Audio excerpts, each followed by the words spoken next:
On the 5th of June 1916, the British armoured cruiser HMS Hampshire is sailing just off the coast of Marrick, Orkney, with a crew of over 700 when she strikes a mine and sinks, in the process killing all but 12 of her crew, including the famous Lord Kitchener. This is the tragic and shocking story of the HMS Hampshire.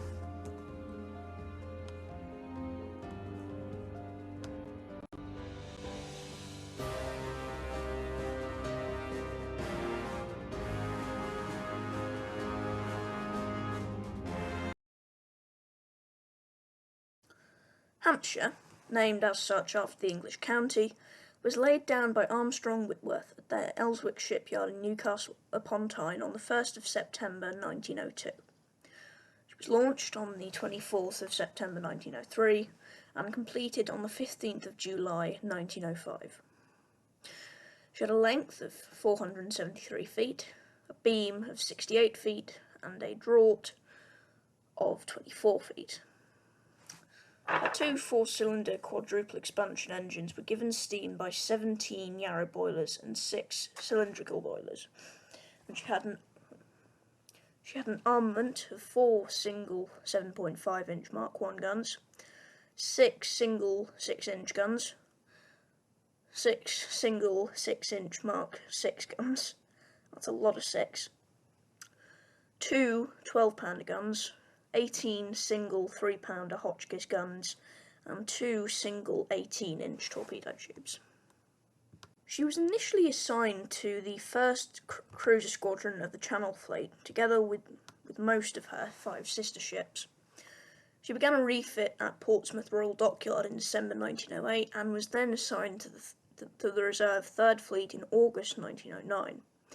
She was recommissioned in December 1911 for her assignment with the 6th Cruiser Squadron of the Mediterranean Fleet and was transferred to the China Station in 1912.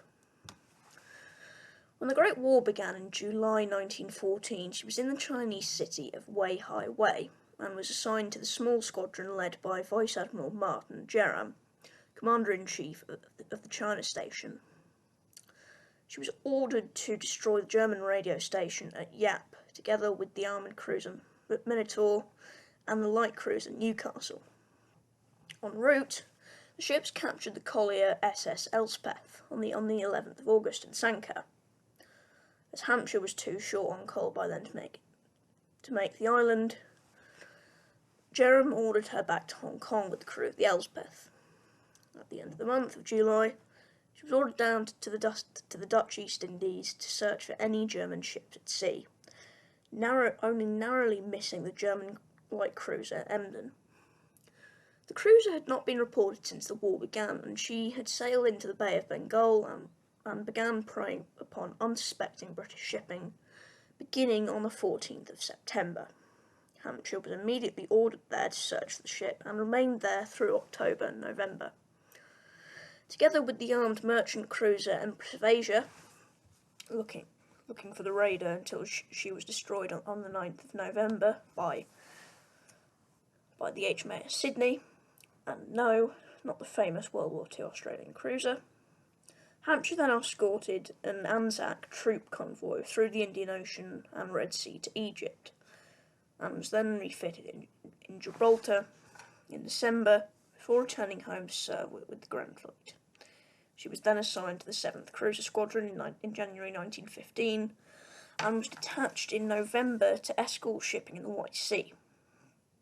She returned home in time to participate in the famous Battle of Jutland on the 31st of May 1916 with the 2nd Cruiser Squadron.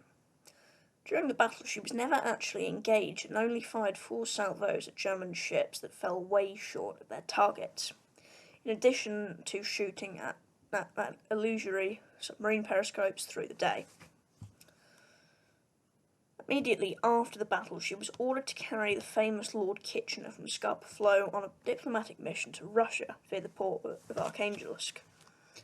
Due to the gale force conditions, it was decided that Hampshire would sail through the Pentland Firth, then turn north along the western coast of the Orkney Islands. This course would provide a lee from the strong winds, allowing escorters allowing escorting destroyers to keep pace with her. She departed Scapa Flow at 16:45 hours and about an hour later rendezvoused with her two escorts, the Acasta-class destroyers Unity and Victory. As the ships turned to the northwest, the gale increased and shifted direction so that the ships were facing it head-on. This caused the destroyers to fall behind Hampshire, as it was considered unlikely that enemy submarines would be active in such conditions. Hampshire's Captain Saville ordered that Unity and Victor return to Scapa Flow. This would be a very, very bad decision. Sailing alone in heavy seas, Hampshire was approximately 1.5 nautical miles off Marrick Head at 1940 hours on the 5th of June 1916, when a large explosion occurred and she heeled over to starboard. She had struck one of several mines laid by the German mine-laying submarine U-75 between the 28th and the 29th of May. Detonation had holed the cruiser between bows and bridge and smashed the lifeboat against the side of the ship, rendering most useless. Just 15 minutes after the detonation, Hampshire plunged underneath the waves. Of the 735 crew members and 14 passengers on board, just 12 survived after coming ashore on 3 Carly floats. A total of 737 were lost, including Kitchener and all the members of the mission to Russia. It was a huge loss for the Royal Navy, considering the fact that Kitchener, over 700 crew, and one of their best armoured cruisers had been lost. Overall, Hampshire's sinking was the worst in June 1916 by far, and her story is really not covered well enough. Her wreck lies about 1.5 miles off the coast of Marrick Head in the Orkney Islands.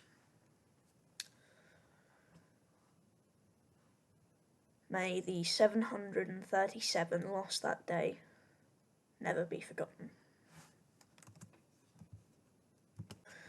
Thank you so much for watching. I've been meaning to do a video on the Hampshire story for a good few months now, and I'm glad I've got round to it. I really hope you enjoyed. This was a really interesting one for me to do, and I'll see you next Wednesday. So, see ya.